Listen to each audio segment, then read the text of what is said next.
Well, well, ladies and gentlemen, this is what the state of play is at the moment. Sixth after 12 games, Man United go ahead. We've got quite a bit of news coming on. It's Raheem Sterling, a lot of scrutiny in Raheem Sterling, so we'll talk about that. Edson Alvarez rumors are materializing again. And yeah, quite a few bits and pieces here and there we need to discuss. All right. Here we go, back again on the other side of the coin. All right, welcome back to the other side of the coin, ladies and gentlemen. Let's kick things off. Lots of things are being said in regards to Raheem Sterling. Check this out. ESPN UK, should Chelsea have stuck with Timo Werner? I mean, is this where it's come down to now? We are now talking about Timo Werner in regards to Raheem Sterling. Let Raheem Sterling go to the Bundesliga. He's scoring 78 million goals. I'm telling you right now. Look, I'm not going to sit here and deny the fact that Raheem Sterling is not in good form. He's not. He's been dropping stinkers after stinkers for us in recent times, and he needs to snap out of it. But to sit here and compare Raheem Sterling and ponder whether letting Timo Werner was the right thing or not, Timo Werner was so out of his depth in the Premier League, it's not even funny.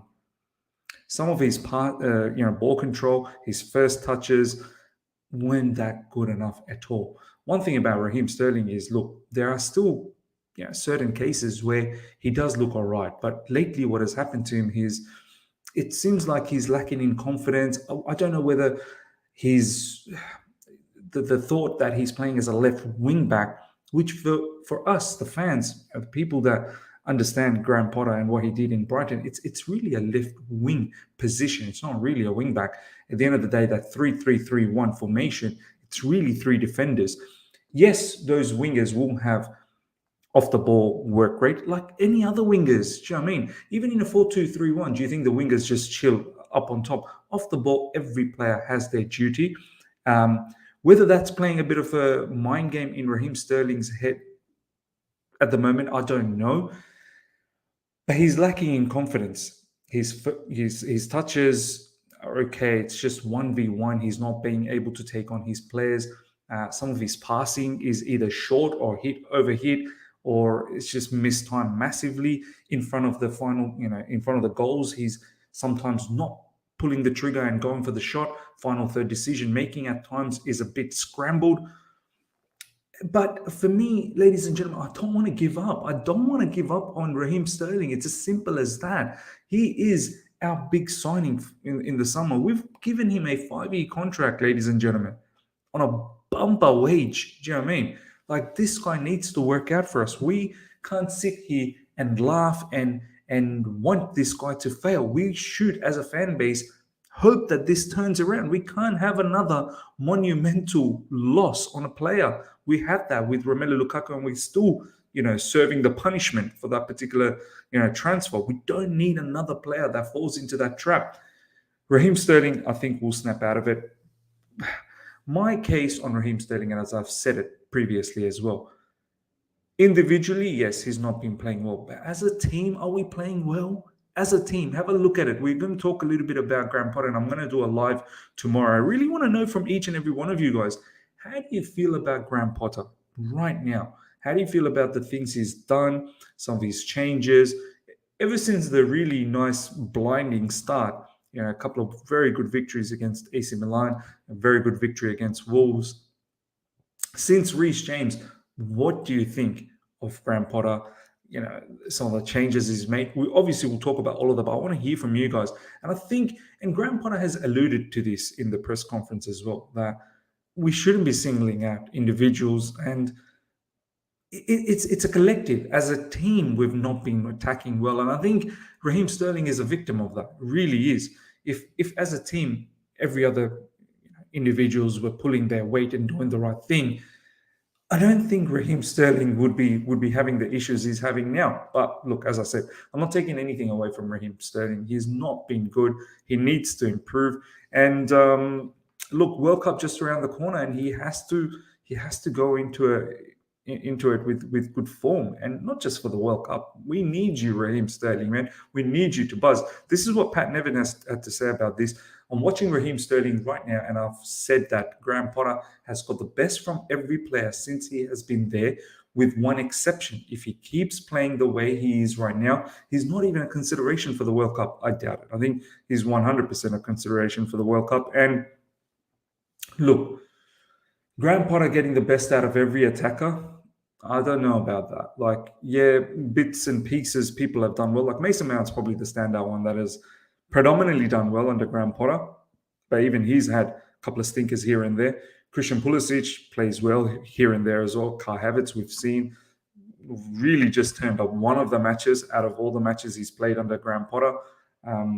Hakim Ziyech doesn't get a chance anyway. Aubameyang, probably 2-3 matches he's done really well under Graham Potter. So it's not like Graham Potter got a tune out of every single player on a consistent basis. So I don't want to just single out Raheem Sterling. But yeah, I agree. Raheem Sterling is probably the one that hasn't really kicked on since Graham Potter has taken on. So look, I hope it turns around. But what do you like? Live chat, comments, people in the comments, please let me know. How do you feel about Raheem Sterling? Where's your mindset in regards to a particular player? I still think we should just keep believing and pray that it all comes around. I just can't have another monumental loss. Next up, ladies and gentlemen, Chelsea really like Ajax's Edson Alvarez, and they have for some time now. It's a possibility they might try to sign him in January, but not something that is guaranteed yet. This is from Fabrizio Romano. Look,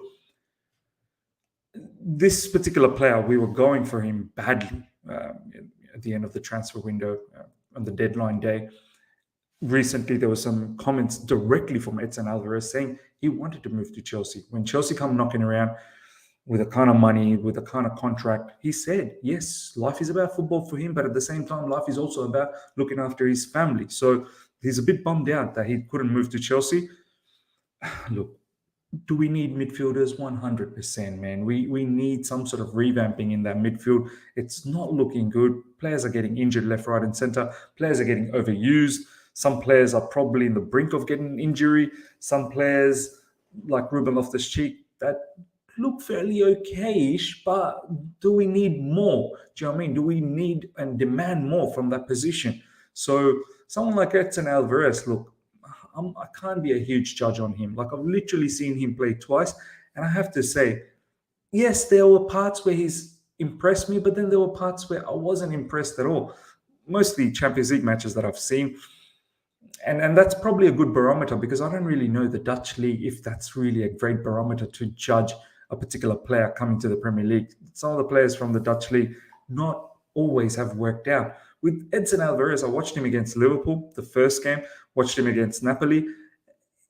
He's been torn apart. And not just him, their team has been torn apart. And sometimes his positional awareness, I don't know if it's there. Yes, ball playing ability, 100%, very, very good. Sometimes he does look robust as well. Then there are times where he seems to be gassing after like 70th minute, 75th minute. So look, maybe it was earlier on in the season and that's why he was probably gassing. But I don't know, man. Live chat, once again, live chat. Comment section, please let me know. Let me know how you feel about Edson Alvarez. Look, I won't have any complaints if he comes into Chelsea Football Club, but I feel like there are probably other players. Look, there's rumors about Declan Rice materializing on a day-to-day basis. Everyone's sucking him off again off the back of that match against Man United. I didn't watch it, but I can see it all over Twitter. Everyone having a mad suck-off day on Declan Rice again. And literally a couple of days ago, yesterday, and also since the start of time, they've been slandering all our midfielders, whether it's Jorginho, whether it's this, whether it's that, and then everyone is out there to praise Declan Rice. So those rumors are always going to be there. We need midfielders. There's no doubt about that. Someone like Jude Bellingham, I mean, that would be a dream, but whether it happens or not, ladies and gentlemen, you let me know about Edson Alvarez, man. Bruno Guimaraes, there's some of the recent rumors that's been going on, would take him in a heartbeat, but I don't know. I don't know who's going to come in. Next up, ladies and gentlemen, is in regards to N'Golo Kante. Some some news. I don't really know whether it's really latest news. It's just Fabrizio Romano regurgitating some old stuff. I'm told there's still nothing advanced between him and any club. He's happy in London, but negotiations with Chelsea are not easy, so he has serious chances to leave on a free transfer. Fabrizio Romano in regards to N'Golo Kante. Look, I don't see how this happens. Honestly, I really don't see how this happens. He wants a 3-year contract. We look like we're not even willing to give him a 2-year contract anymore. I think the last I heard, Chelsea are willing to give him 1+1. So, N'Golo Kante, I don't know how this is going to end up. Either he has to submit to our sort of options that we want to give him, or he will end up leaving. Right now, I can't even think about it. This guy is unavailable on a regular basis. For me, it doesn't even feel like he's part of our team anyway. So where are we sitting on him? I mean, what guarantee do we have, even if he signs a contract extension, that he's going to be available? His health is a huge factor. So for me, this is pretty much a foregone conclusion, man.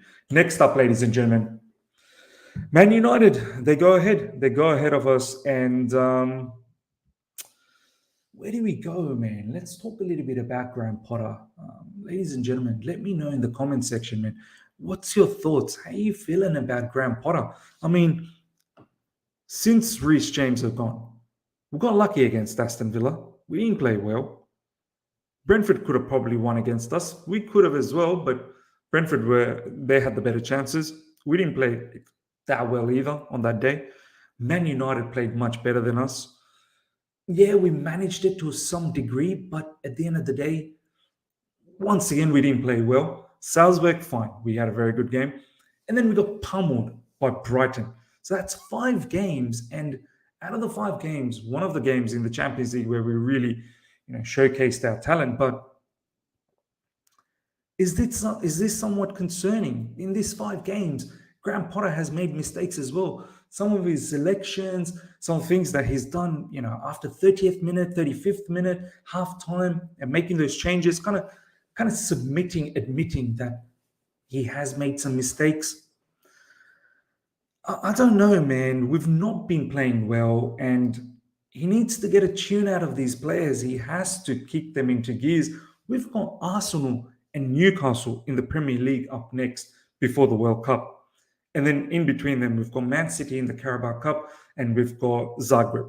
Zagreb is a free hit, so I really don't want to comment about that. Man City in Carabao Cup, even with their B team, I don't think it's going to be that easy. And now, the top 4 race is spicing up so much. Newcastle is a proper threat as well, man. Man United winning and going in front of us. Where are we, man? Honestly, I'm a little bit lost as a fan. What is our expectation? Where are we sitting? What do we want from this season? I'm all up for trusting the process, but at the same time, shouldn't there be some standards be maintained? Shouldn't we look out for certain things? Right now, I feel like we're just moving with the flow, and I don't know, man. Where's that desire? Where's every game we're moving in recent times, we look like we're just hanging on. We're just hanging on. And sooner or later, we're going to have these kind of results like Brighton. So, ladies and gentlemen, you let me know, man. Look at this. Newcastle, at the moment, 4th, 13 played, yes, 24 points. Man United 5th, 12 played, 23 points. Chelsea 6th, 12 played, 21 points. We've got, as I said, Arsenal coming up at the pump, Nottingham Forest. They're sitting on 31 points after 12 games. Do you know what I mean? 10 points ahead of us after 12 games. Oh, man, that hurts. So, what is it? What do we feel about Graham Potter? As I said, I want to do a live stream sometime early tomorrow. Really talk about this assessment about Graham Potter, where we are in regards to him. Some of the things, as I said, starting lineup, some of his substitutions, this playing wingers in the wing-back position. Is it really sustainable in the Premier League, or But then again, I look at someone like Brighton, they've been doing that and they've been doing really well. But do Brighton come across teams like us who want to sit back? But then again, you know what? There are teams that sit back on Brighton now because of the way they play their football. So, even if we revamp our midfield, we need to have a certain structure. Do you know what I mean? So there's a lot of work to be done. We just probably need to be patient, man. And even if we miss out on top 4, we have to be patient with Graham Potter. We really do. I think that's what the bottom line is. And, I hope slowly but surely it all turns around, much like the way it turned around for Brighton. It's taken a bit of time, but it has turned around for them. With Chelsea, hopefully it doesn't take that long, but Graham Potter is not the kind of manager that's going to come in and just change things around immediately. And I know some of you guys have been talking about that. What is the difference? Thomas Tuchel did the same thing, 3 at the back, wing backs. Did we sack Thomas Tuchel to apply the same principles, the same rules? So look, the January window is very important. Hopefully Graham Potter gets some of his players and see what we can do. Ladies and gentlemen, that's pretty much it. Let me know in the comment section about how you feel about everything that we've talked about. Smash the like button if you've enjoyed this video. If you're here for the first time, subscribe, hit the bell notification to stay in touch with all my content. Until next time, see ya.